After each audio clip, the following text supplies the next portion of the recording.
I'm Sam. Welcome to this week's edition of Worldview. Due to the recent events in Haiti, we have decided to change our standard format and devote our entire report on the devastation that has hit this island country. We will also take a look at the nation itself.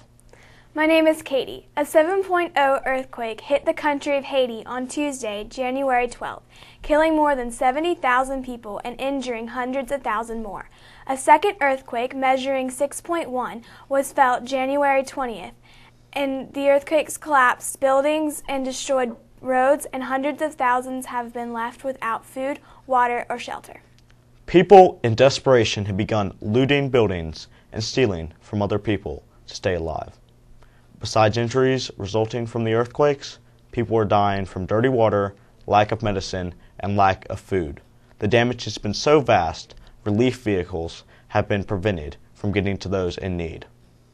Haiti is a country about the size of the state of Maryland. It occupies the western third of the Caribbean island of Hispaniola.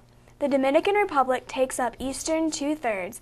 The terrain contains both flat plains and mountainous areas. With numerous rivers and streams, Haiti is a hot and humid tropical climate.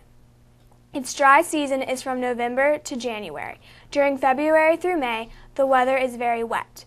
Haiti's population before the earthquake was 9 million. Christopher Columbus discovered what is today Haiti in 1492. After not finding gold there, the Spanish built plantations on the island to grow food for the Spanish colonists. To supplement the labor provided by the native population, who had been enslaved, the Spanish imported slaves from Africa. Later, Haiti was owned by the French for a period of 100 years and was a well-known hideaway for pirates in the Caribbean. The enslaved population revolted against the French in 1891, and Haiti became an independent country. The United States Marines landed in Haiti in 1915 and occupied the country for 19 years. The occupation was greatly resented by the Haitians. Two dictators ruled from 1957 to 1986. Francois Duvalier and his son Jean-Claude Duvalier. Their 31 years in power was a reign of terror, with harsh laws enforced by secret police. Free elections were finally held in 1991.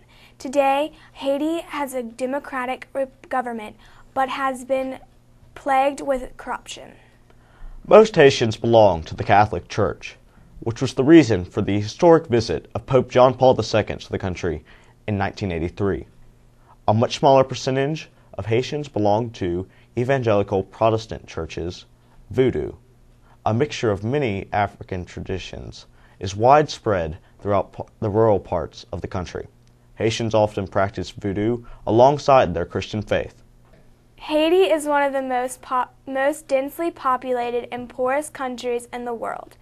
Most Haitians do not have formal jobs, and unemployment is very common. Some estimates suggest that two-thirds of the country's workers are without constant employment.